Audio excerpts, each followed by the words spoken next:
volunteering in Buddha Seyo, I found the like what is the need of meditation. It is not like you just randomly sit and just observe your breath. My whole perception towards life and situation has completely changed. I've seen changes in my health. I used to get angry little fastly before, but I'm a lot more calmer, more patient, and more confident as well. I also used to be very shy of talking. I used to have stage fear, but all of that is like not there now. All the sessions were eye-opening and life-changing for me. I lost fears. I had people-pleasing attitude, then inferiority complex. I lost so many things, and I gained a lot of confidence.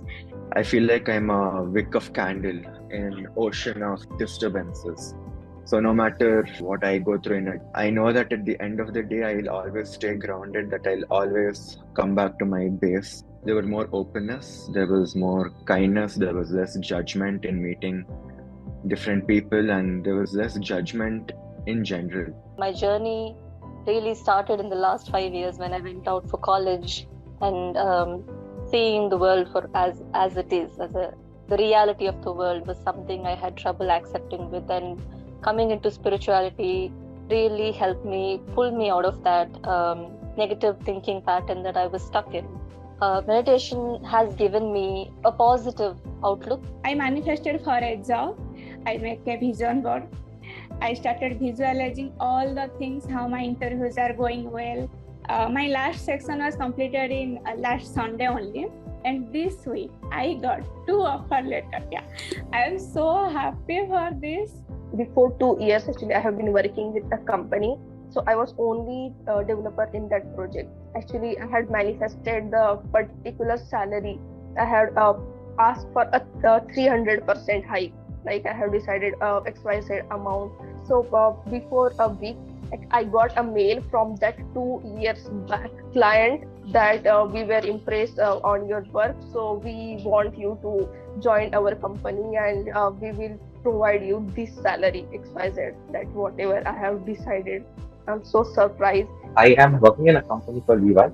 So I wasn't being assigned to any project or something. So I used to meditate, visualize, and within few days of it, I was being given a project.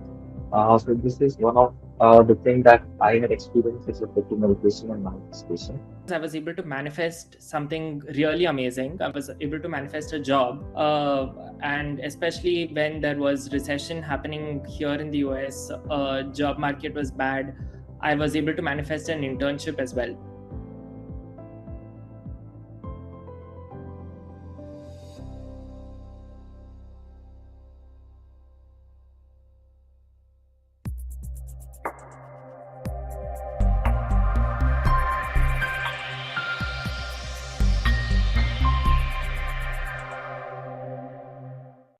Hello, friends. Hearty welcome on day 10 of the Miracle Journey. Reflecting on spiritual wisdom, we delved yesterday into the importance of viewing life beyond subjective experiences and focusing on a deeper understanding of the universe. We open up the possibility of looking at life from higher perspective, one that transcends judgments, and instead embrace the bigger picture of interconnectedness, energy, and growth through the knowledge of spiritual laws of personal reality. Meditation too subtly helps us to transcend the limited self, leading us to a deeper realization of infinite nature of consciousness. By letting go of the distractions and tapping into higher awareness, we find a deep sense of peace and clarity. Now, humbly inviting Chandra sir to guide us into another session of profound wisdom and lead us to a deeper connection with the infinite truth that resides within us all. To you, sir. Thank you. Wonderful. Happy morning, dear friends and masters. Great afternoon and evening.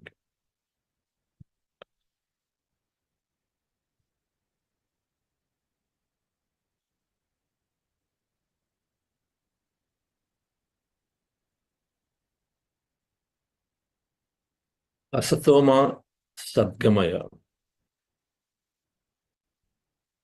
Tamasoma Jyotirgamaya, Mrityorma Amritangamaya. This is a prayer of many schools, students. They recite it. Their stanzas are taken from one of the Vedic scriptures, Upanishads from India.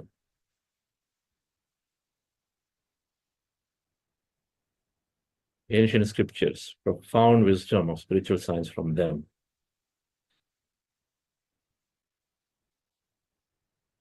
Asatoma Sadgamaya means from untruth to truth, asat to sat.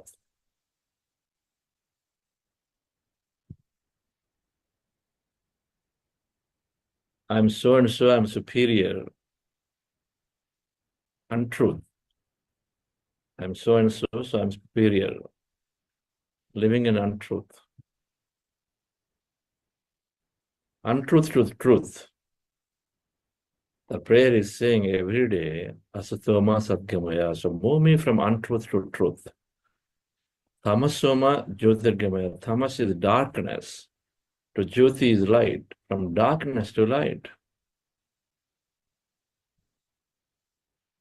A life of darkness.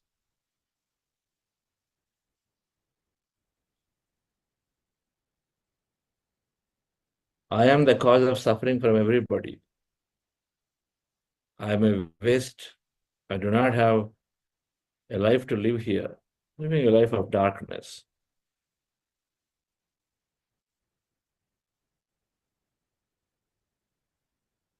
Darkness to light. A prayer every day asking, move me from darkness. I don't want to be in darker life.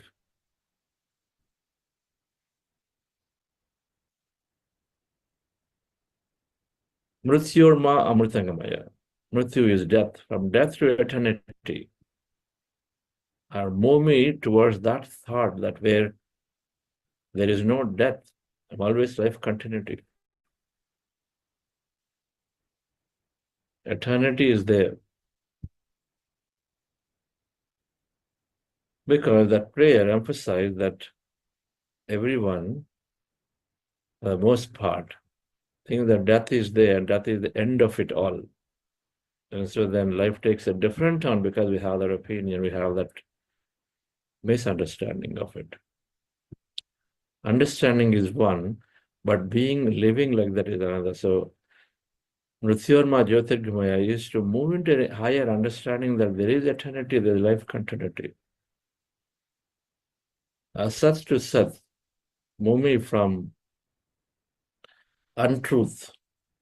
Animals are there for me to enjoy. Asat. They are also consciousness, they also have life to live. Everything is consciousness. Everything is same. Meaning of these words is very powerful. Moving from untruth to truth. Moving from darker life to ignorance, darkness. Suffering is due to individual ignorance. Suffering is not due to somebody else. Suffering is due to Chandra, this suffering is due to Richa, this suffering, this is living a darker life, putting all the blame on somebody. Suffering is due to our own ignorance, lack of knowledge. My egoistic self is behaving that way because there is no knowledge. That's why I become egoistic. And suffering comes because ego is hurt. Living a darker life is to live with ego. So darkness to light is to go and then become lighter.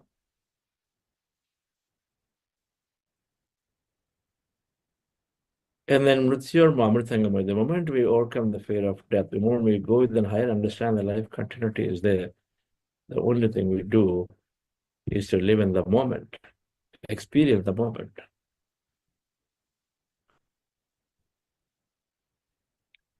Where you place your attention is there you place your energy. And so then when you're in the moment living, then you are experiencing it. And so then you don't need to re-experience it again. Living in the moment is to put all your attention towards whatever that you are living right now, going through. Because we do not live in the moment, then we wanted to experience again and again and again because there's no satisfaction.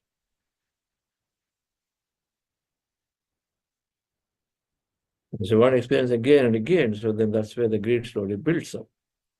Dissatisfaction builds up because many times you can't get it again and again. We'll try to understand these words, and if we understand these words fully, then we are enlightened.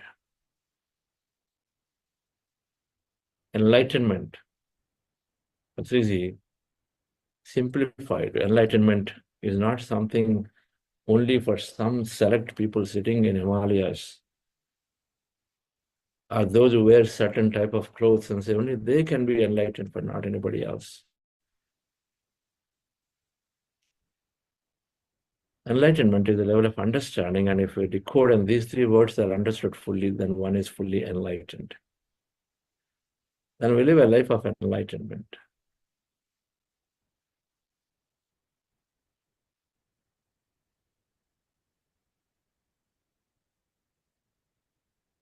After meditation, we'll try to understand what is enlightenment. What do these words mean? What is the darker life to lighter life? We already have learned some wonderful principles in the 6 spiritual science theories. We apply some of them just by understanding those little details into the practicality. Then we are fully enlightened to live those lives.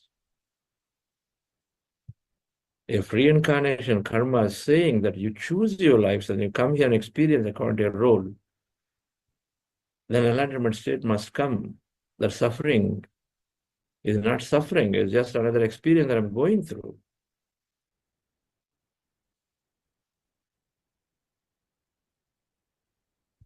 And if that observation manifest reality is true, and yadbhavam tadbhavati is true, then if I'm drawing an experience, I'm creating that experience through my own thought and feeling. So how can I be making somebody else responsible for my suffering?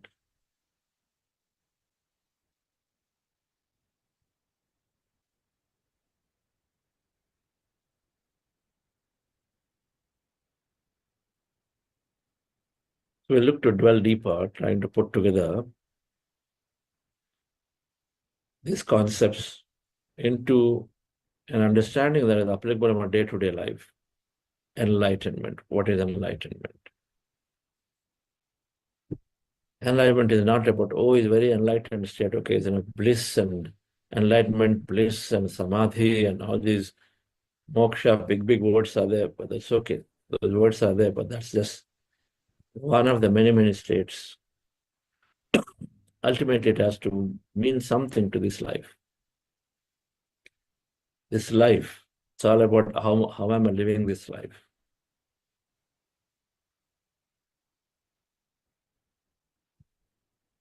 If I am enlightened, then am I living a life of Buddha, Jesus Christ, Mahavir Jain?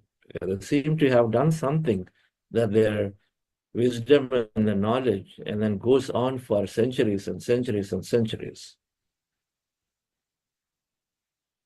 We'll study history, and then of course we have all these kings and kingdoms, but they're only because we're studying history, otherwise it's forgotten. It's not there anywhere.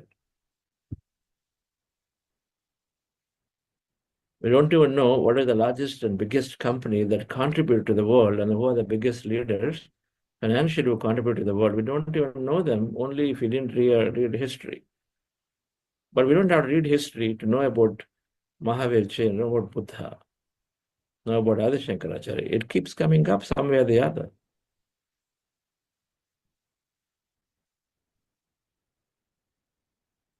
It keeps coming up somewhere or the other. Swami Vivekananda, they come up everywhere.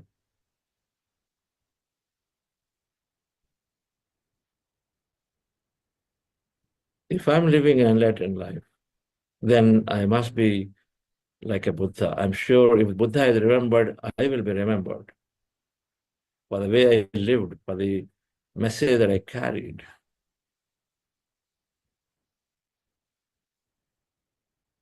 So we look to know a bit about what that is and how it can help us in leading a truthful life, leading a life of light, leading a life where eternity is there in our total understanding. Sadgamaya, Jyotirgamaya, Amrutangamaya. Amrut means forever, eternity, living for eternity. So practicing breath mindfulness meditation, dear friends. Of course, this meditation that we are doing has got such a deep connection to these statements. Because meditation is about experiencing all these truths.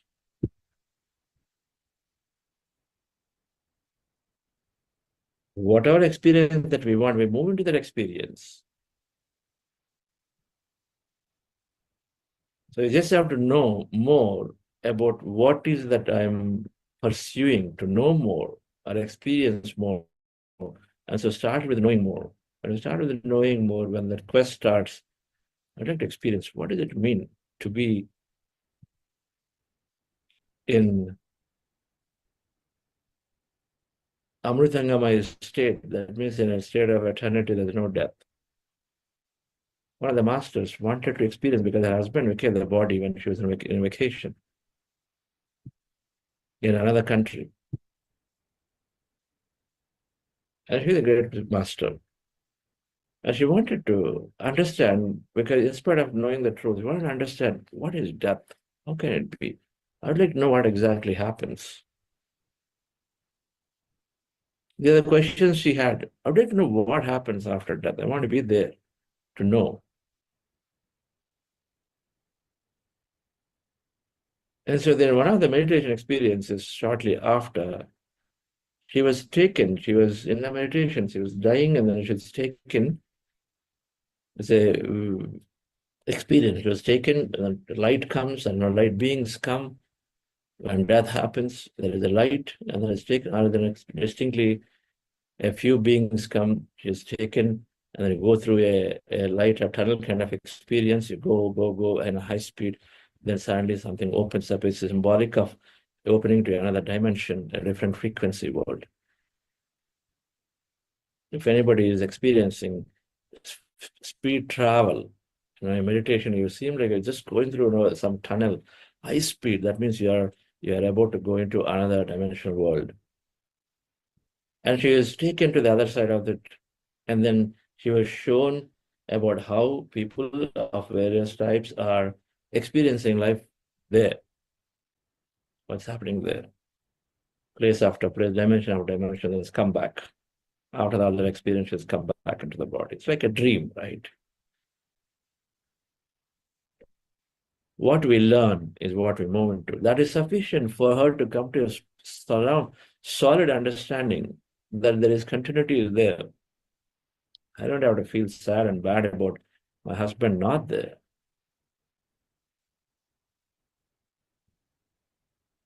If we want to know, but if we have sufficient understanding through reincarnation studies, and then intuitively, as we meditate, we understand that, yes, of course, there is some other forces there. That force is continuing this whole existence. And so it can't be end of it. And we can have that understanding solidly. And so then you don't need to experience that way that she experienced it. It's up to us. But the more we learn, the more we can go into that understanding of it. And so more understanding of that nature is there, the less fearful we are here, less restricted we are here.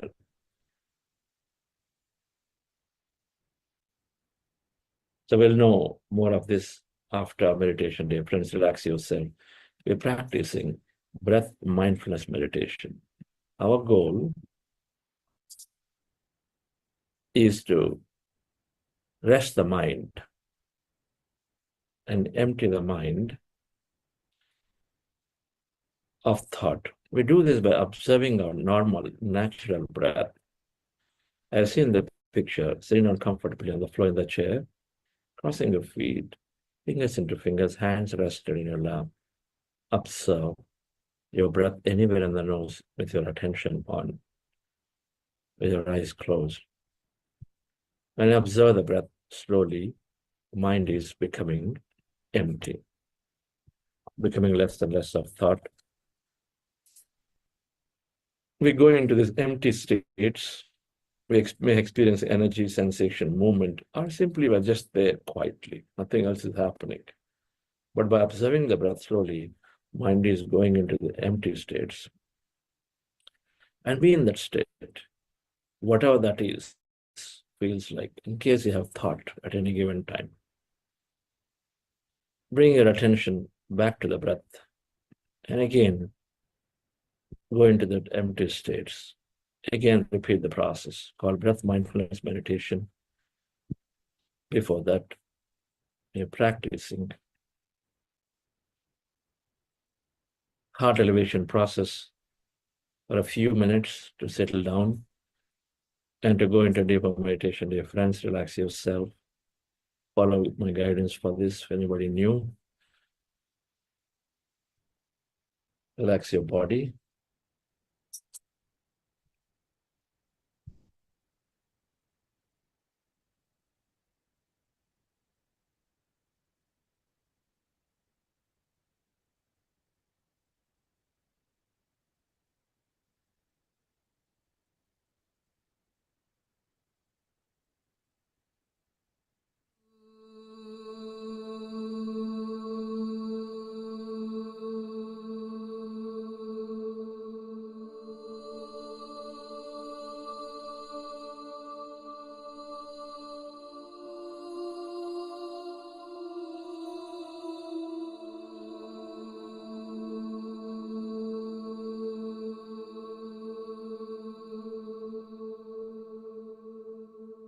Dear friend,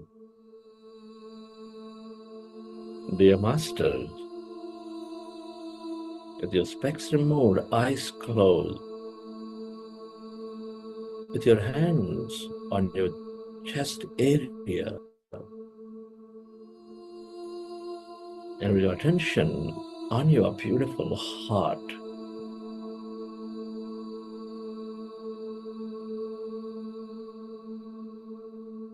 and taking a slow, relaxing breath, attention on your heart center, connect with your center of these emotions, a loving heart.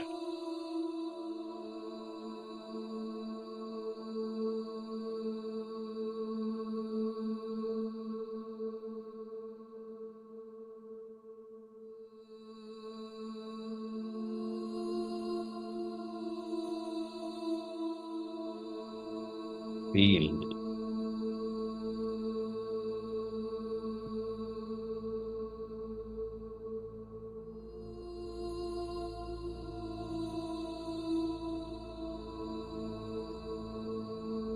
the beat, feel the rhythm of your heart.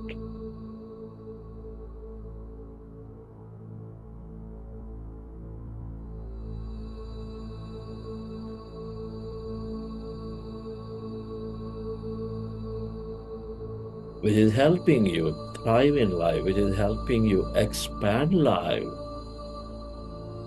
with its emotions of love, compassion, joy, appreciation.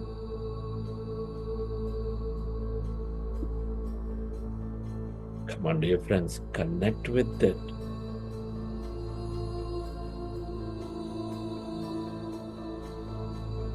This inner knowingness, constantly paying attention, signaling, giving messages about what's right for you.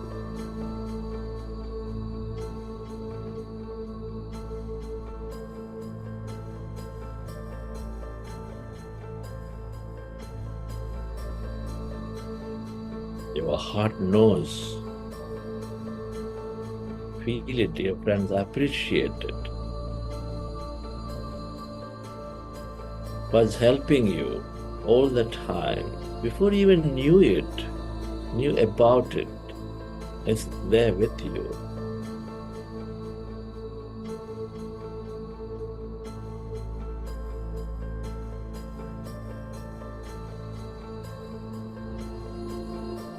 can you generate?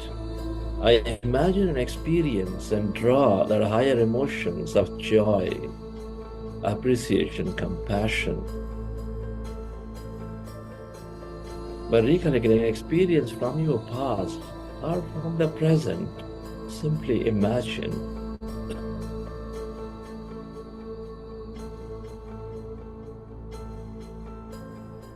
Helping your parents, taking care of a friend,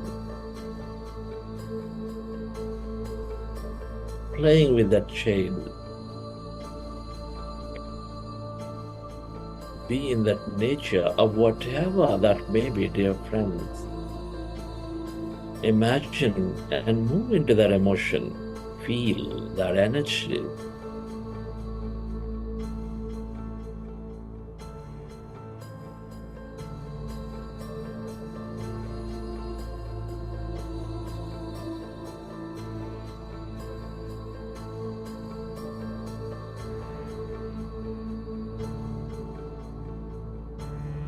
And make an intention to spread this energy of love, of joy, of appreciation, of compassion. That energy to go to everybody and everything, or those in need on this planet, to help them heal. Feel it.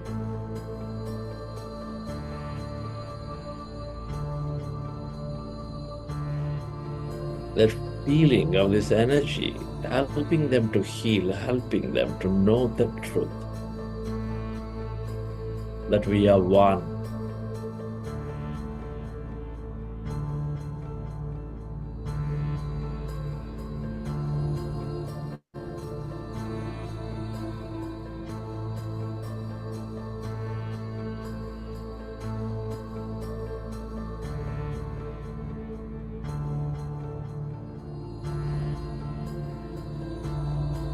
Relive that moment, dear friends, and feel that energy and radiate that energy to all things and everybody. Let you be more loud, let you be more expansive. The more we experience this energy, the more coherent you become. In your body and mind, the more coherent you become with the feel, with everything.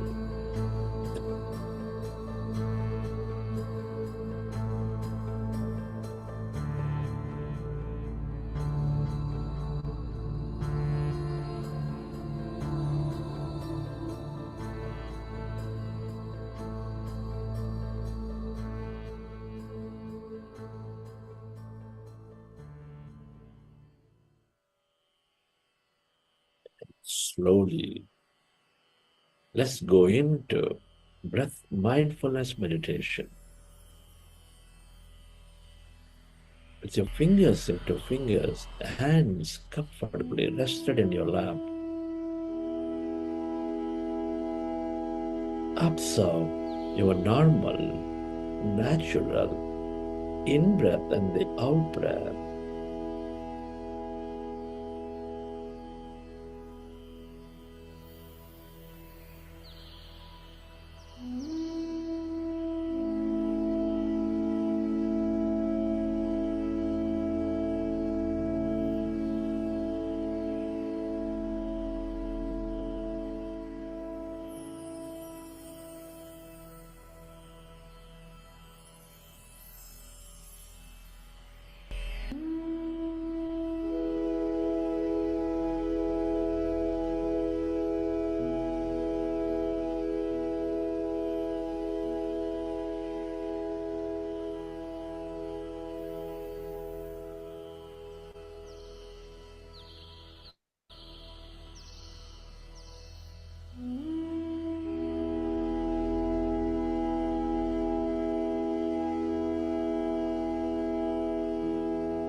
Allow yourself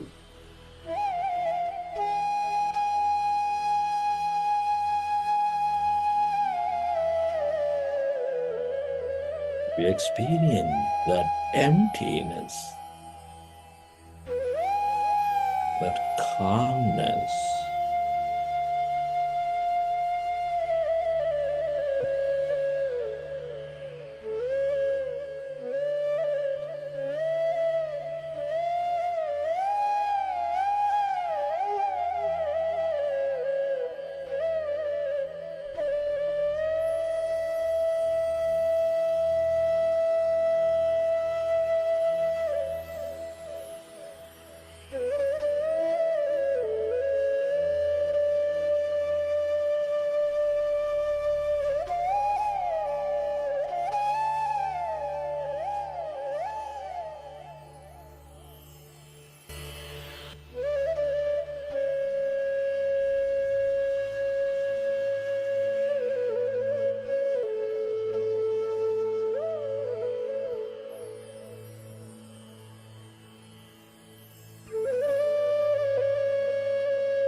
Allow yourself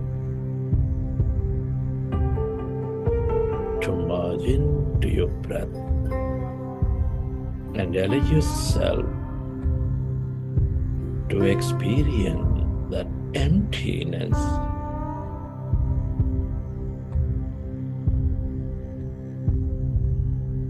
that calmness.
all emptiness is energy.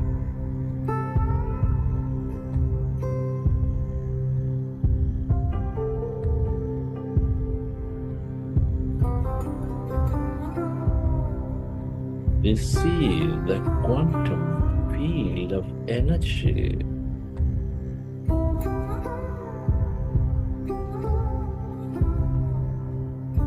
The field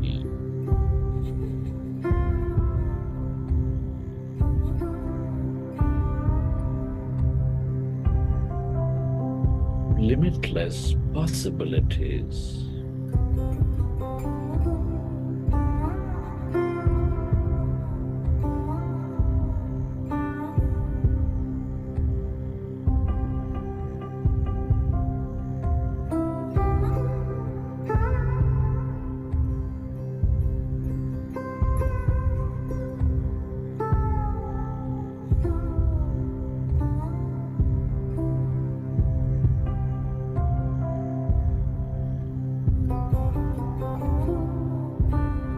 The longer you stay aware of this emptiness and energy,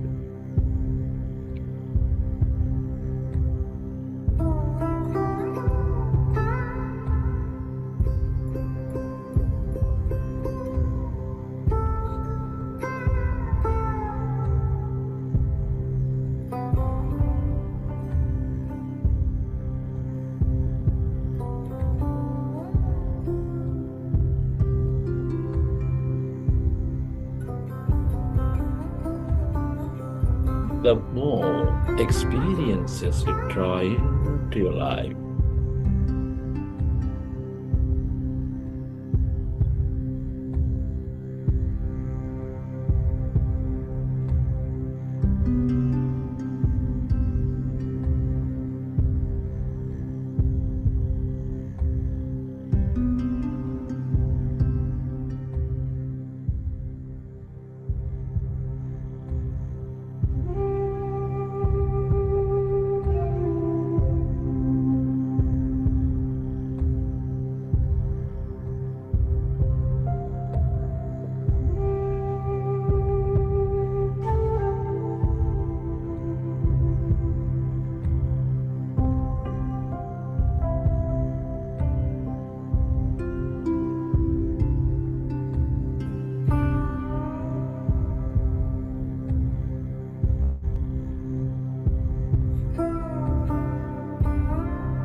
field of no body, of no thing.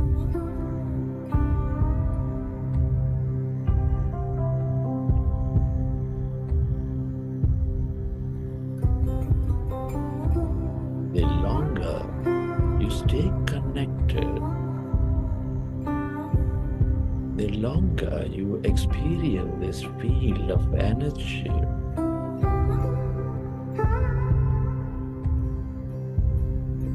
the more you experience everybody and everything.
Merge into the emptiness of yourself,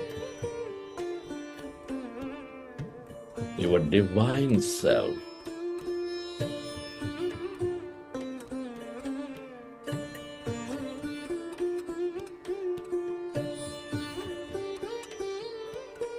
The more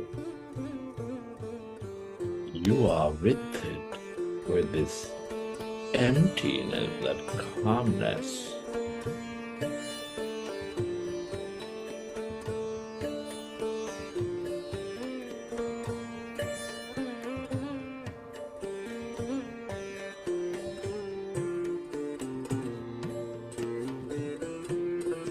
the more divinely healthy you become, the more divinely wiser you become.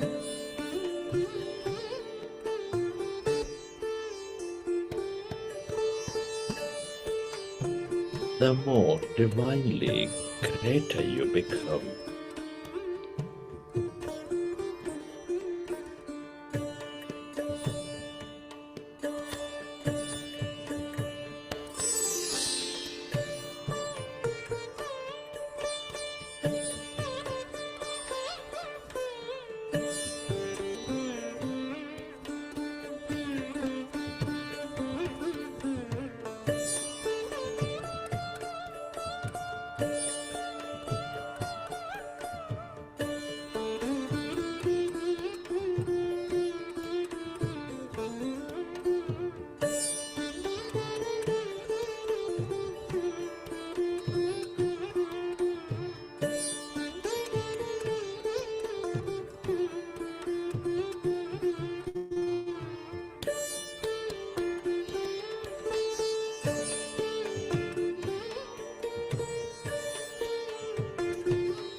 friends.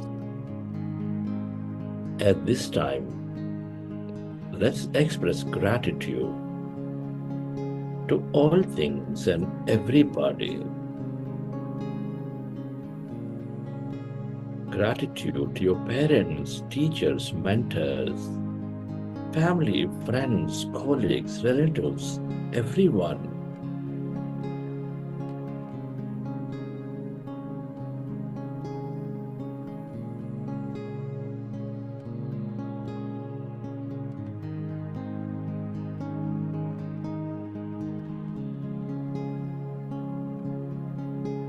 Be grateful to this grand nature, the bird, the fish, and the animals, to everything you use, the technology, the system, the government, the companies.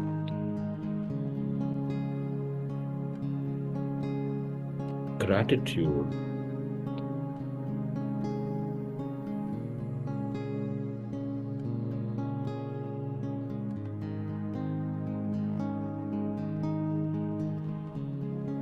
To yourself and to this intelligent universe. Gratitude is the ultimate state of receivership.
Recollect your experiences from the session. And whenever you're ready, you can keep your hands on your eyes for 5 seconds and then you may open your eyes.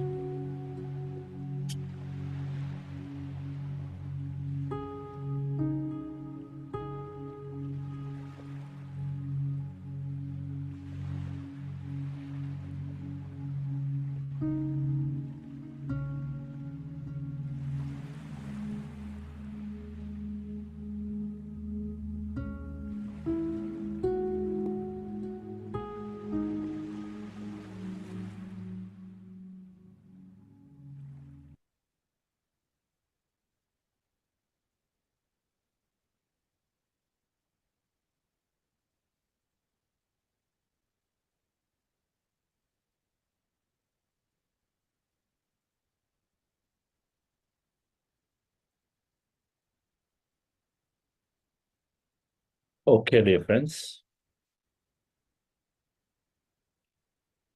Hope you enjoy the session.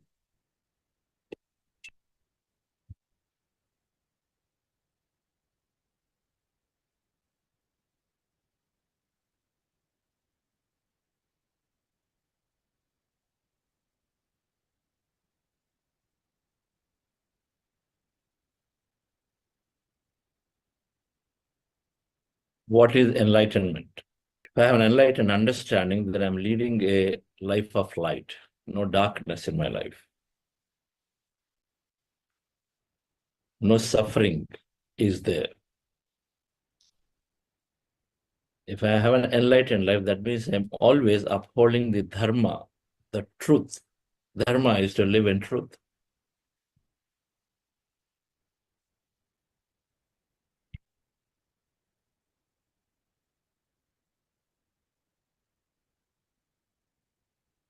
Ahimsa paramo dharma. So dharma is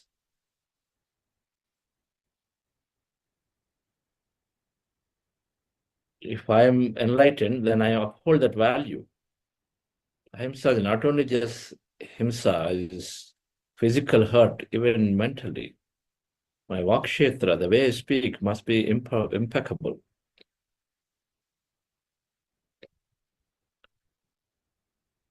If I'm enlightened, I'm then living a free life, life with no fears. So there are many ways we can talk through this. The first and foremost thing, and then there is no order to any of this, is to recognize that enlightenment is to recognize that I know little. There is so much more to learn. I know little, there is so much more to learn. If everything is energy and prajnanam brahma, prajnanam, jnana, extreme amount of knowledge is brahma, the existence, what do I know? I know so little. Well, knowledge liberates. So enlightened person is always in a state that I know so little. They might have read, they might have met, they might have lived 100 years, but I still know very little. There is so much to learn constantly. So an enlightened person is an eternal student.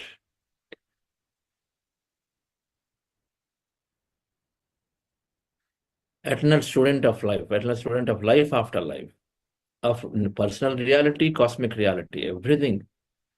Keep on knowing, trying to understand. An enlightened person, an enlightened master,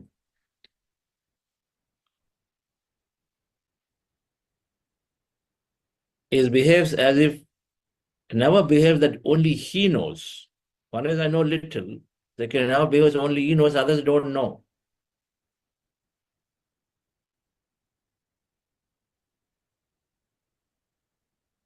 The one who thinks only he knows keeps on talking. Because he thinks he knows. Or judges.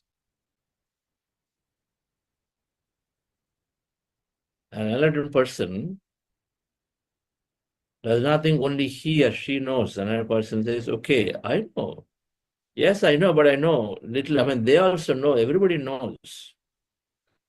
The enlightened person looks to learn from everyone that he or she interacts and meets. Oh, this is a master, he will know. This person, like an ordinary person, what will they know? So just dismiss. I've learned this from a master greatly, Patriji. When he meets, whether he meets a farmer and a householder and a homemaker and a big politician or a businessman, the level of attention is same.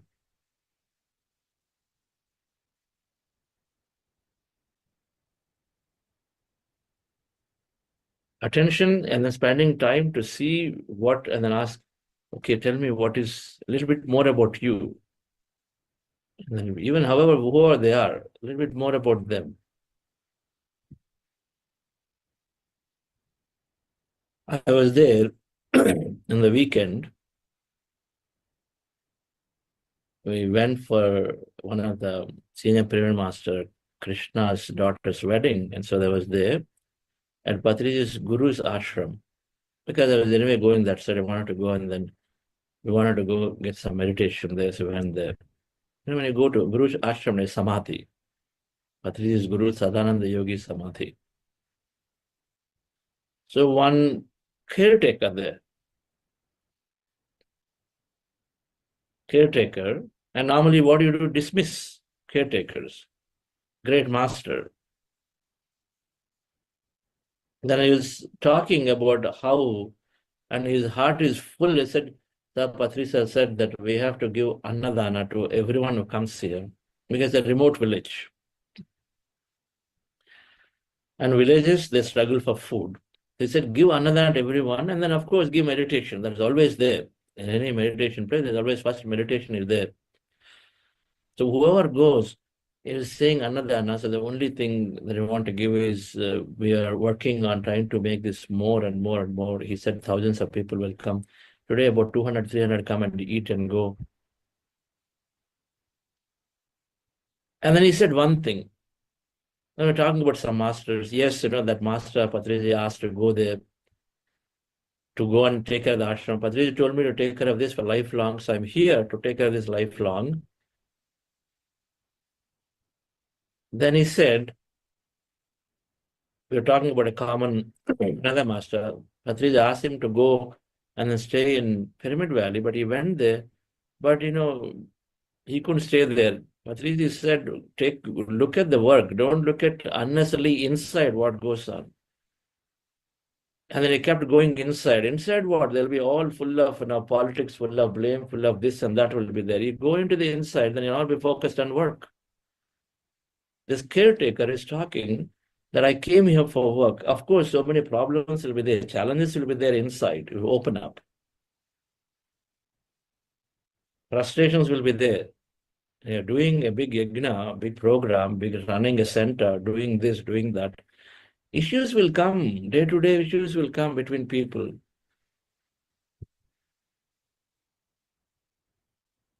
And so then, because the moment you start looking issues, you'll not be able to work anywhere. You'll always be running away. You'll blame people, you keep people aside and do this, do that. But a small thing, you just highlight, a caretaker was bringing up this issue that, if I go and look into the issues, I'll not be able to work. I stay above it. My purpose is to serve. Figure this out. A simple, profound truth, they brought it up. An enlightened person is always attentively listening. What can I learn from anybody and everybody that I meet across?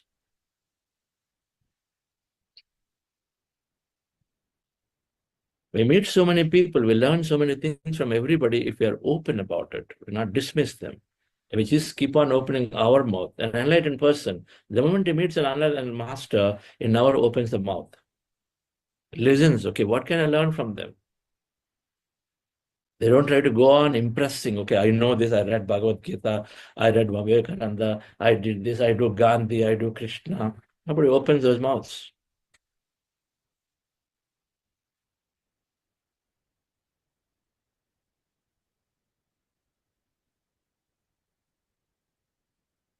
What can I learn? What can I receive today? He is living a life of light. Otherwise, we'll not learn, we'll not increase our knowledge. Knowledge leads to experience. Enlightened master is receiving. Yes, Chandragupta ji is there. Okay, must have been so much he's learned in his architecture and his, how does he infuse architecture into the nature? Maybe you can tell a few things for us.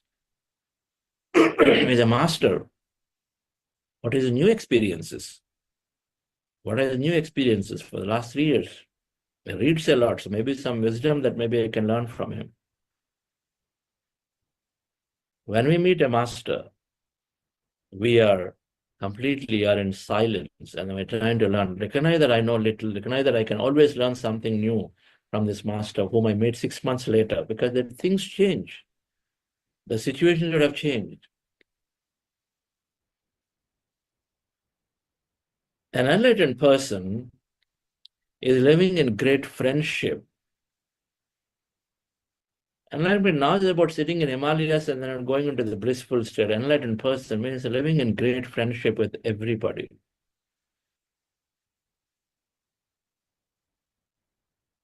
No superiority. Seek equality and not superiority. Friendship means knowing everybody. Friends are what? Friends are equal, right? They don't have superiority. Everybody is a friend. Why? If we understand from the 6 spiritual science principles, everything is consciousness. Quantum physics saying you are that and I am that, because we are just completely energy. In energy are connected, we are one. So then where is the question of somebody being superior and inferior? I'm Brahmin, I'm Indian, I'm, Reddy, I'm this, I'm, a PhD.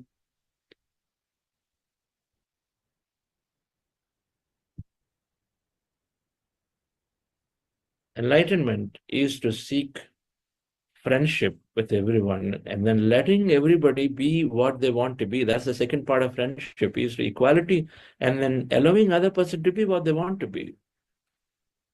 Become a greatest friend to your child, because they don't see them as a little thing, child. They see them as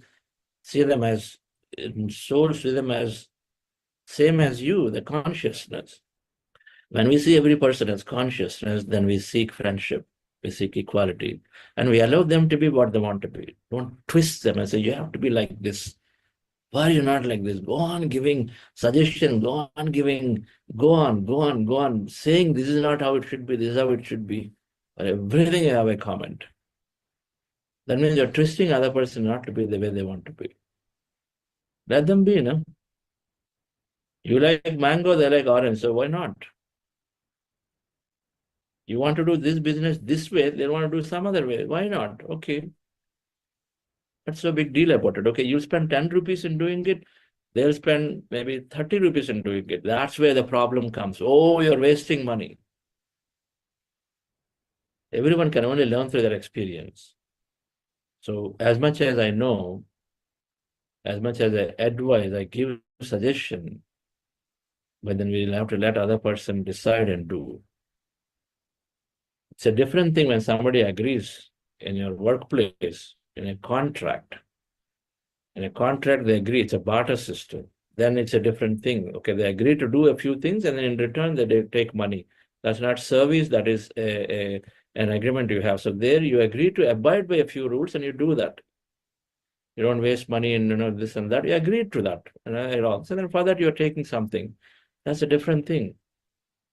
We're talking about living life, between wife and husband, between children, between friends.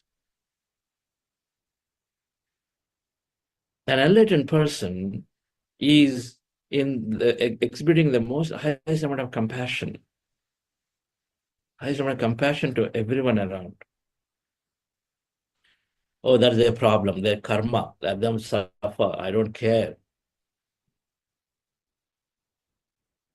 That's not an enlightened state. Enlightened person is saying, whatever I have, let me see if I can give to the best of it. How can I help? Karuna, compassion, is to constantly see that what is the way I can help them go from where they are to a level higher. Where they are to a level higher. Whatever I have, if you are highly knowledgeable, if you have this wisdom of this meditation, you give that. An enlightened person is readily giving that. The guy is struggling. Your mates are struggling. There are people who help you at home every day. They struggle for various things. We also struggle. They also struggle. And so who is there around you? I don't have to go somewhere into Africa and then try to go and then solve the problem. I'll just take care of the people around me here.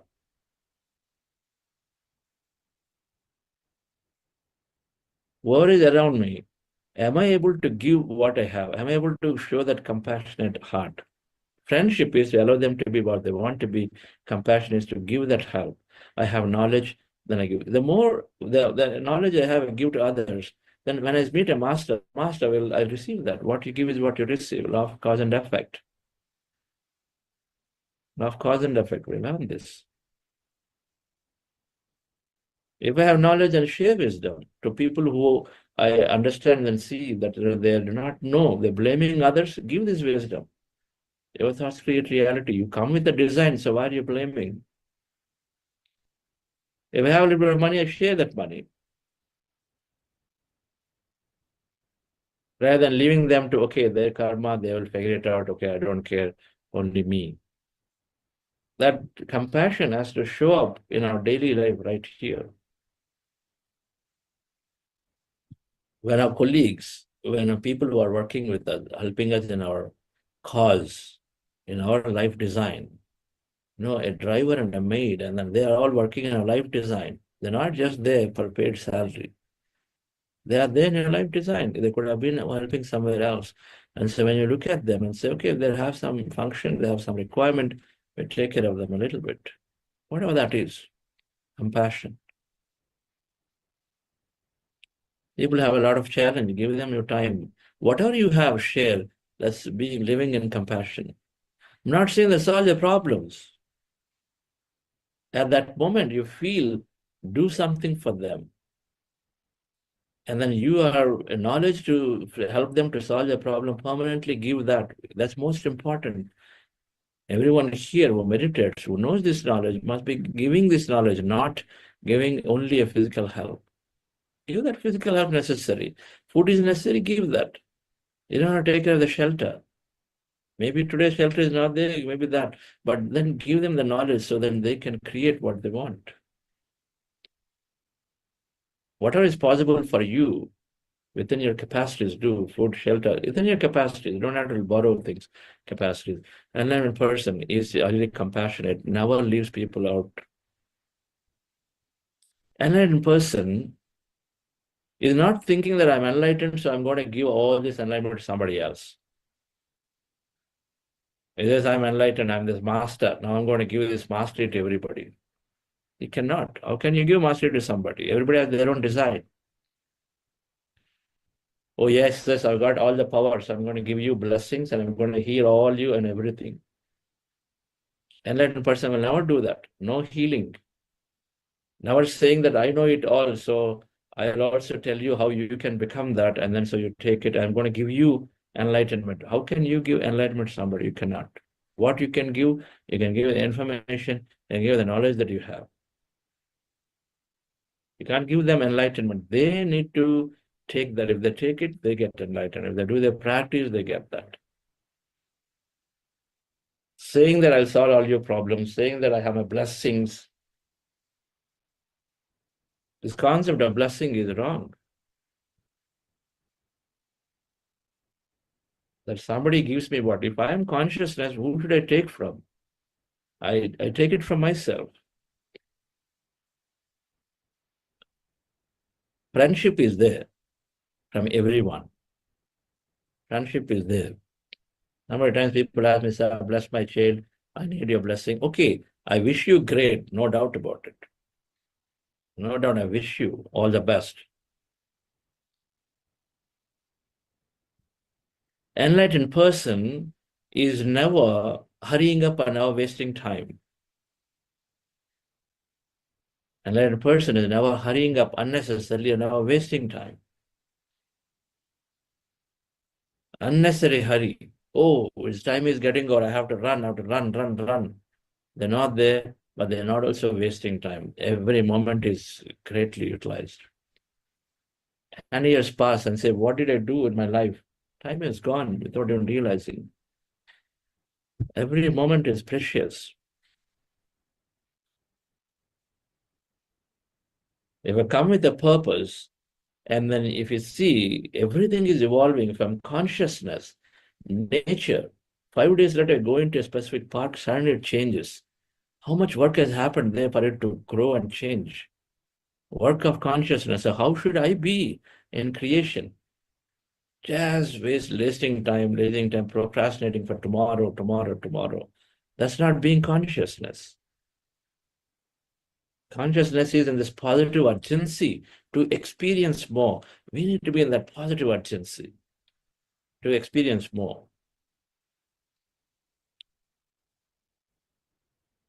That's what it is. Then, without even realizing, everything grows so quickly. So no waste of time. But time boxing and everything is saying everything is this. We have to go beyond time. Then we have to basically do work at hand is there. Something or the other is there. When nothing is there, music is there. We can listen to music, nicely read books.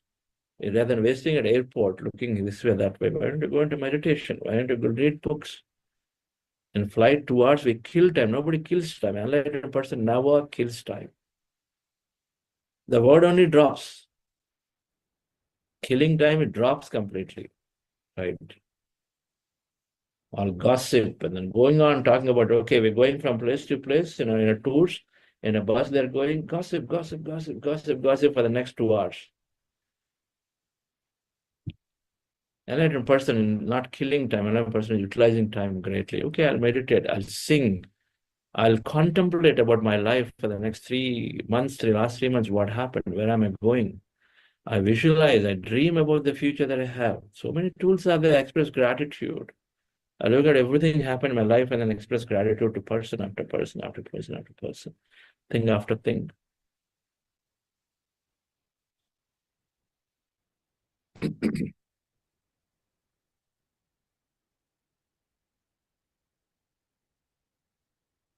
Enlightenment means I'm not removing somebody's suffering. I'm only there as a friend to help.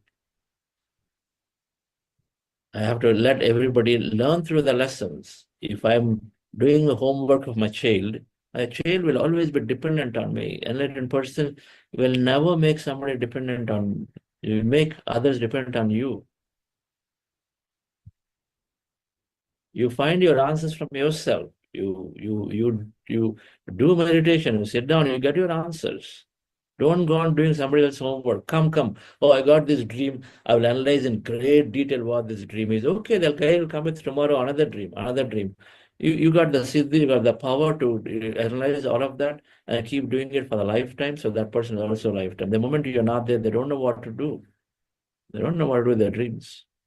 They don't know how to manage their emotions. So for everything, you're giving solution, no? You make them independent on their own. Meditation is helping people to go in to find answers from within.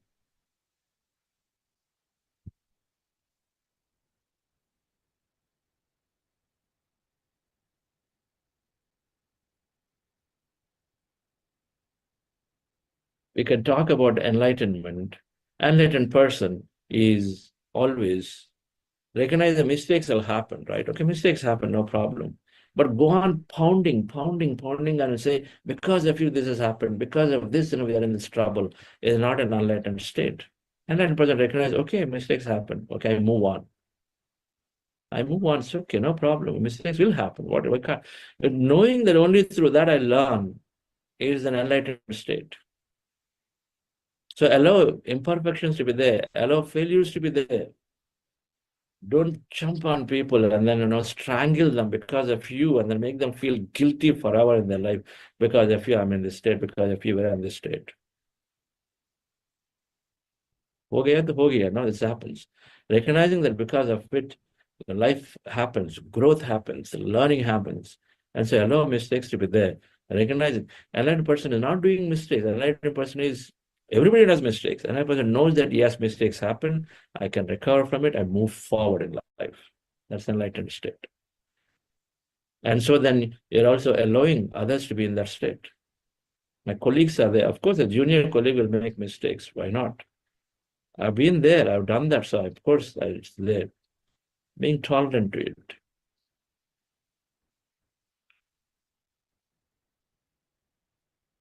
Don't kill people because they made some mistakes.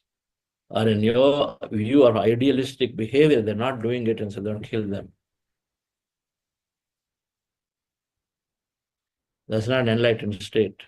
Because ultimately, each of them will lead to a lot of suffering inside. An enlightened person is joyfully there, no matter what happens. Is there joyfully. The joy can only come when you are allowing imperfection to be there around you. Right? It's possible. The moment you know that everybody comes with their own design, a businessman will succeed in first go. A few businessmen in their part of the design will go fail several times and then succeed. The moment you know that everyone comes with their own design and a plan, we have nothing to do. We have no interference. We have to figure out how do I do my role right. Not try to poke into others' role and say, you keep doing this. No, am I doing my role right? What's my role right means? Allow others to do their role, first of all. My role is to say that, okay, I'm going to get my greatness out, my greatest action out. I'm playing the drama. Enlightened person is never suppressing their emotions, never always expressing. Enlightened person does not think, oh, I have to manage people. Oh, if I cry now, it's going to make people really, really feel bad, so I'm going to hold it back. If I express, oh, they're talking absolute untruth, absurd. But if I say something, they feel very bad. No, they feel hurt. So let me just keep quiet. Enlightened person is not suppressing emotions and trying to manage the show. Don't. You express your emotion. Express freely. All suppressed emotions lead towards, such chronic illnesses. All chronic illnesses are coming because of suppressed emotion and memories. So enlightened person is expressing. Emotions are expressed, now held back. If you don't have guts, at least take the picture of the person and then shout at the person again and again and again. At least release it. Okay. Osho used to talk about a story. A person was so agitated with this boss that he wanted to take the chappal out and then slap him, do that.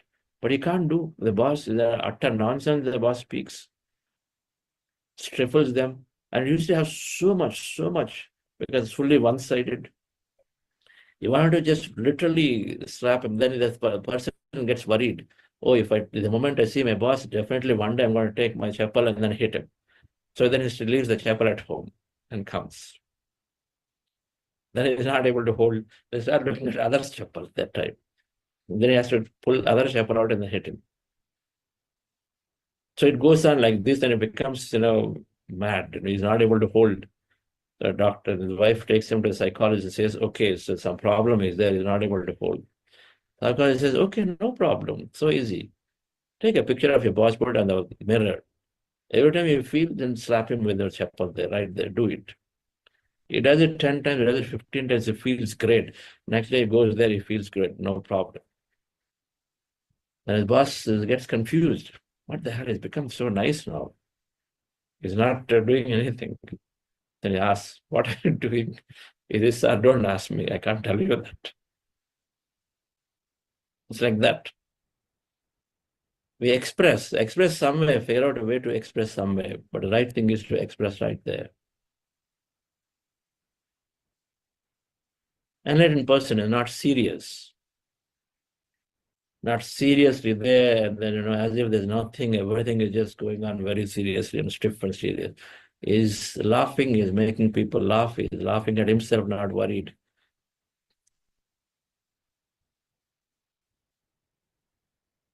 Jovial, playful, being there. Everything is okay. Enlightened person is not rejecting life here. I have problems, then I want to do sannyasa. I want to leave everything and go. I have problems, only to go and get attached somewhere. Enlightened person is not leaving life here, not leaving the family, not living sexual life, not living material life. Everything is required. Sex is not sin. It's not sin. It is God's creation process. I'm enlightened. I should not go anywhere near. What a sad story. Understand the energy impacts, but not renouncing. Recognize what's my purpose. My purpose is to be not married, to be there. I mean, a marriage is just an individual thing. My purpose is to be there by myself and then do a certain level of life. It's fine. We're all individual beings. We are here to experience our life.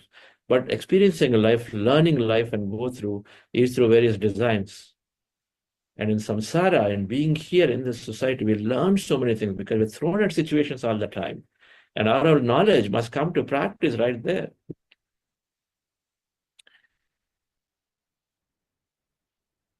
And somebody tells me stupid, that opportunity is there to see how can am I boiling inside because they told me stupid, or I take it as, okay, I don't become stupid, so let me go forward. Maybe out of ignorance, maybe out of challenge, maybe out of some pressing situation, they're behaving this way. So samsara is nirvana. Enlightened person is not leaving samsara or any of those unless it's their real design to leave, but not otherwise. And for 99% is here. They're accepting life, they're accepting wife, children, whatever that is there, but then they are living not with attachment. Enlightened person is never attached. Padma Patra Mevambisa. That means they're like a lotus in the mud, in the water, the Padma Patra. So I'm there, but not attached. My children are there, not attached. Oh, my children, now I have to be there for lifelong for them. Our purpose, our responsibility there until they're dependent on you. The moment they're not dependent physically, then they must be taught and trained to take care of themselves. Attachments. Enlightened person is never in attachment, but in relation with everybody, but not in attachment with anybody. We don't reject relationships. We are here, but not get attached to anything.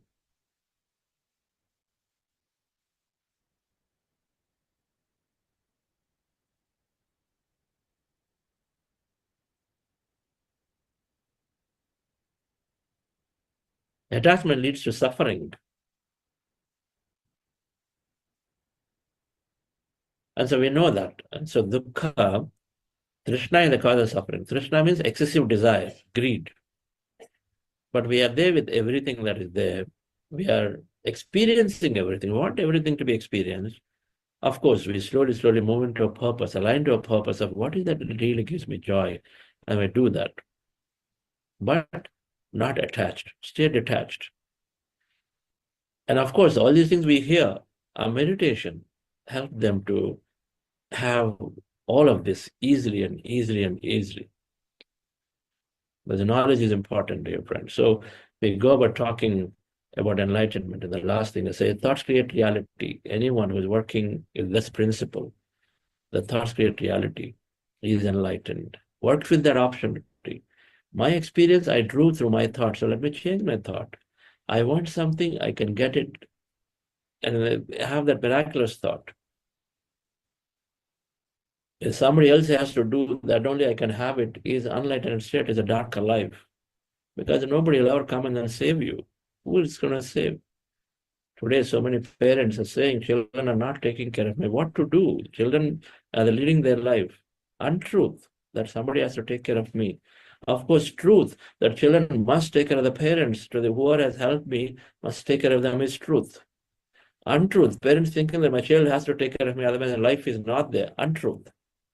Paradox.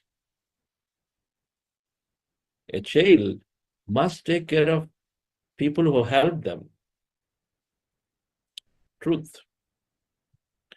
Be compassionate and help them to the best possible way. Truth. They gave me life, and so I take care of them to the best possible way. A parent, my child is not taken care, because of which I'm suffering, is living in untruth. They're not taking care, I'm suffering, living in untruth. Go to ashram. There are so many ashrams are there. There is so much opportunity there to serve.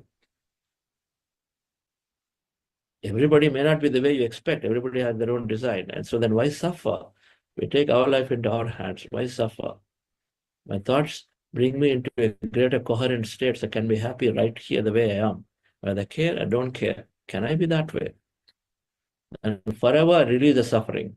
Otherwise, for lifelong, for the rest of my life, from 60 to 100, I'm suffering because my father, daughter-in-law is not taking care. Somebody is not giving me attention. They're doing this, they're doing that. The suffering is there. While they have their consequence of karmically, if they don't take care of you, they have their consequence, but that's not in your hand. So this is darker life, that is darker life. The guys who don't take care of the parents to the best, even though they have the ability, they're living a darker life, they pay consequences for it. The people who are saying that because of them, my life is like this, are also living a darker life. Right.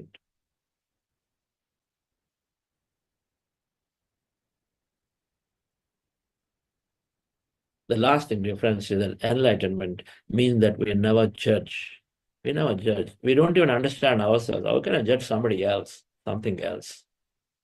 No judgment. An enlightened person never judging, is only witnessing and saying what is what. Okay, I have to make a decision within a given thing, and I have to look at all the facts and look at them, and then make your own decision. Over. No judgment.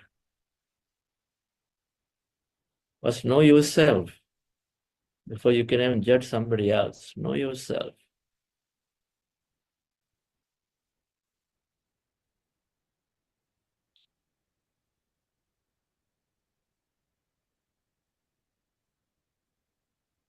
so many ways we can talk about enlightenment.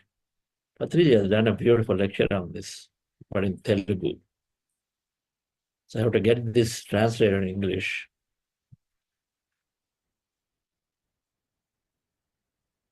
All these points are there. And so if we apply all these points, our life is great. We constantly learn. We're not bothered whether somebody is taking care of us or not, but we are there in helping to the best possible way. And we lead a compassionate, friendly life. And of course, law of karma must kick in. And so what you do is what you get. And so ultimately we get more of it, right? We live life of no fear, fearful life, unenlightened state. Explore what is causing me to fear, be fearful. If I'm feeling a darkness, something is there, explore it. What to fear for? When there's no death, what to fear for? If image is simply the fear of image, fear of egoism, that's because ignorance. What is there?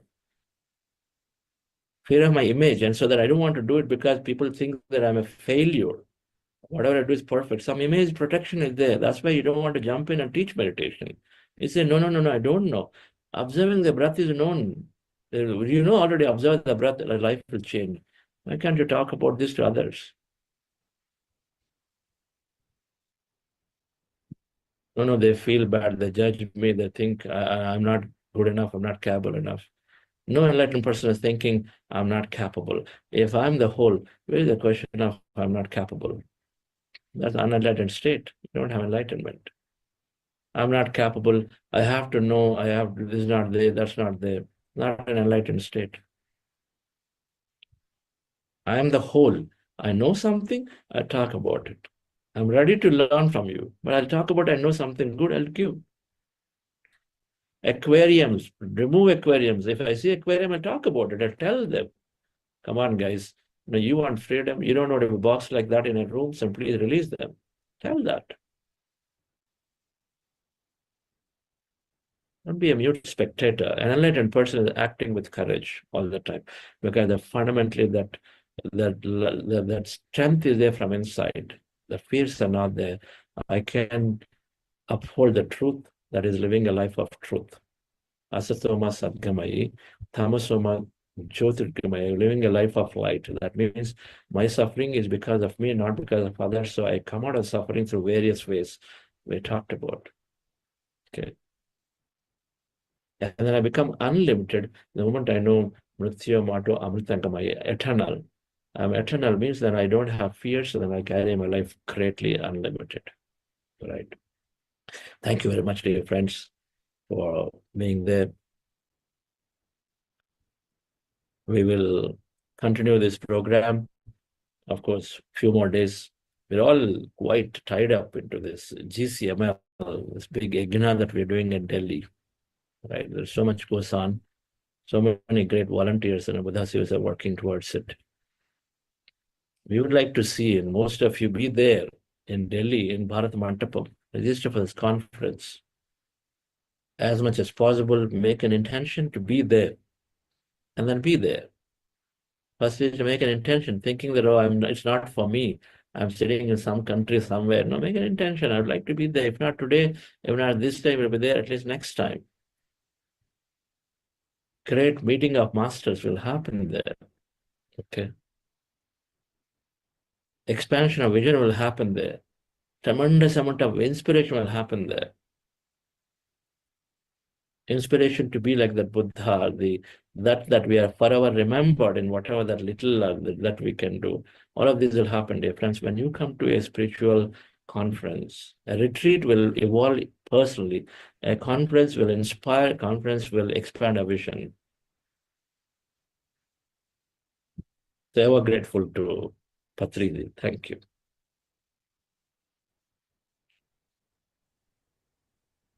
So we have an announcement regarding the book club that is going to start at... yes. Please do. Sure, thanks. So we have on Wednesdays, we will be discussing the book named Breaking the Habit of Being Yourself by Joe Dispenza. This book will be covered in 2 batches. Batch 1 at 8:15 a.m. to 9:15 a.m. IST, and batch 2 at 8 p.m. to 9 p.m. IST by different masters. So please join as per your convenience. Okay, the book is Breaking the Habit Today of Being Yourself. Yes, sir. All right. Okay, dear friends. Thank you all. Have a wonderful day. Okay. Yes, Chandraji. Good morning, Chandra sir. I am really, first day I'm overwhelmed with the 30 points of your explanation or definition, the values of Asatoma Sadgamaya.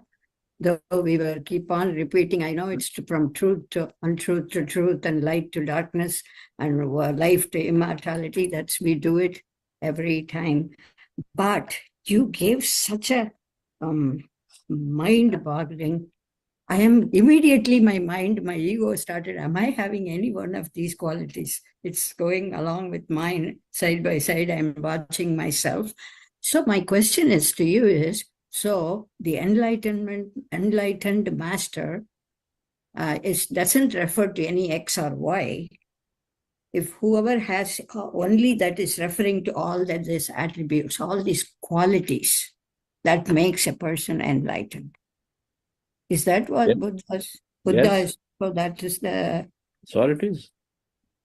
So only the qualities, whatever they have.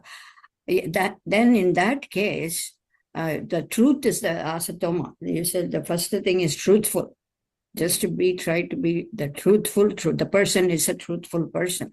But in this world of kind of different vibration coming on to you, it's very hard to be absolutely truthful. Though I am seeing someone is not truthful, I feel not that comfortable telling them what you are doing is not truthful.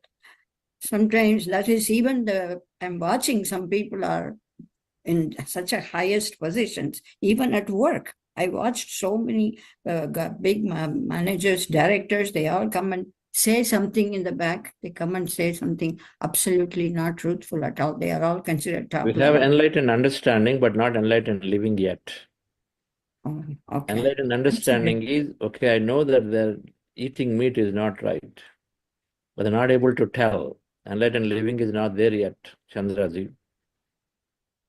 Enlightened understanding is there, but enlightened living is not there. For that, we need to increase our energy, increase our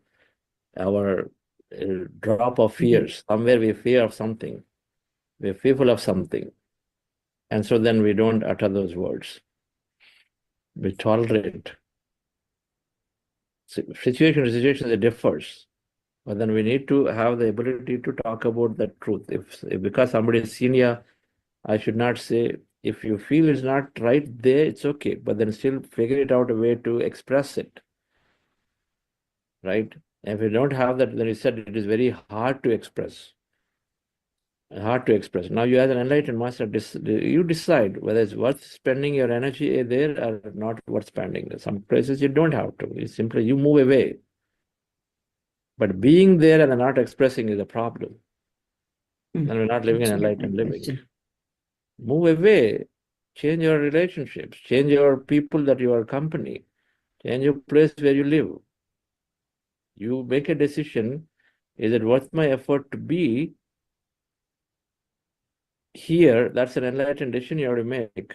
Not running away from a problem. Instead, but if you feel that this is not the place for me, then you change your company. Figure it out. Right? And then so then you are living through. But then usually we are where we are is where we are, and then work there to make those things automatically improved through our effort. Okay, we don't run away. Because when you say some places disclose the truth, point out somebody's thing, it becomes, then you become some kind of a bad guy in that area, in that room. What bad guy? Bad guy is, that's what you're trying to protect yourself, your image. Okay. Yeah, that is absolutely, that's my question. If I don't have the kind of moral strength, even doing the meditation, if I'm not able to tell that person what you are doing is not correct, then how do you think I am saying the truth? Or how can I leave that area and leave the relationship and go to somebody else? You can't, but continue to work with them. Don't get disturbed by them, and then continue to work, continue to question. If it's going to help them grow spiritually, question. If it's of no value of spiritually, don't question things. Let them happen. Let them happen. All right. Somebody having a glass of wine, no problem. Somebody having 20 glasses of wine, it's going to spoil their body, which is not going to help them to be in their spirit. Then tell them that. But a glass of wine, nothing is going to happen. Don't bother about it. They're spending some money on stuff, don't bother. But then you see them getting attached and then start blaming others. That's when you raise the question and say, you know what? Understand the truth is that your thoughts create reality. And so go figure out, do some meditation. Tell them that's the time to tell, not otherwise, just like that. Now they may not accept. Now they'll say, oh, what do you think you are? You're a Buddha or something? Don't bother. Now don't get disturbed by it. Don't get disturbed by it. Others' words. So this is where our meditation practice will help. You know, your intention is to help them. You're questioning them because it's helped them to grow spiritually. It's fine. But then don't get disturbed, but that'll happen through our meditation. They'll recognize it. If we're getting disturbed, then we have work to do on ourselves. We're not there. Our enlightenment is not there. Correct. So because that's why we're getting disturbed with somebody.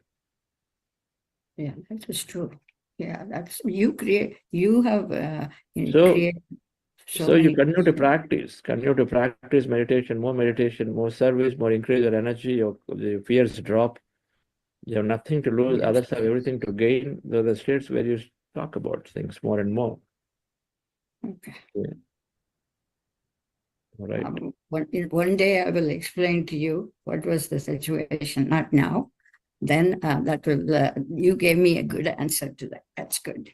A lot of times we're dependent on somebody. They're taking care of us, we feel obligated in many ways, and we keep quiet. This is the problem. In anticipation of a favor, or because they're already doing some favor, we think, and we're dependent, so we keep quiet. All right, we have to become independent. We think for ourselves. And so question is, so what? So what? That means we are fearful of losing that thing that we are. What do we lose? So we have to go into that state of thought. When we go into the state of thought, we never lose anyway. What is right for us will come. We won't lose that.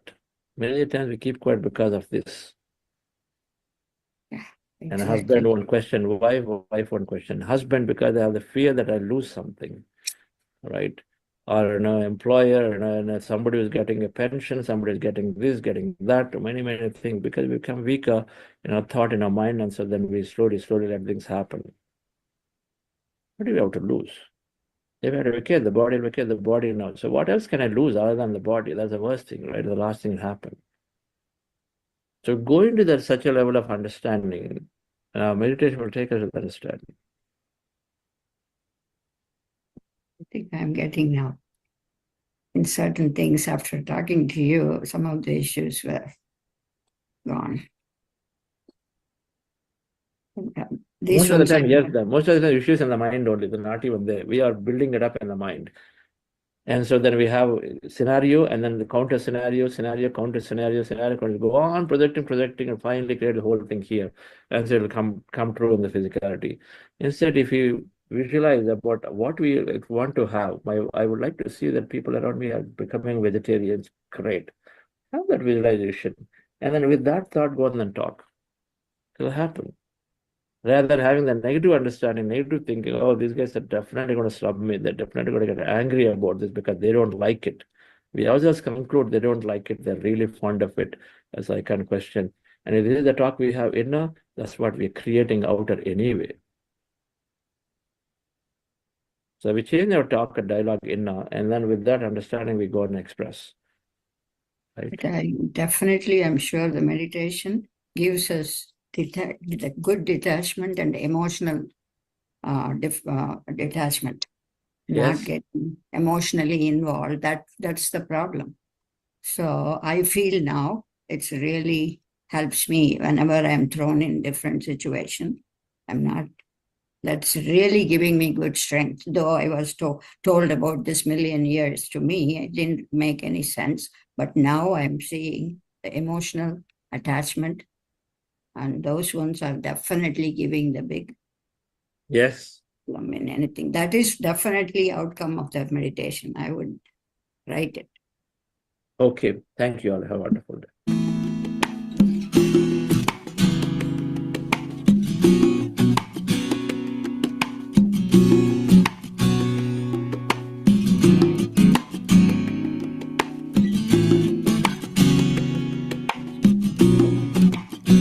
I start my day with love. Wanna start my day with love. That's what I get more of, is love.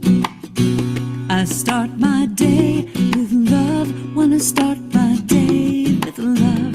That's what I get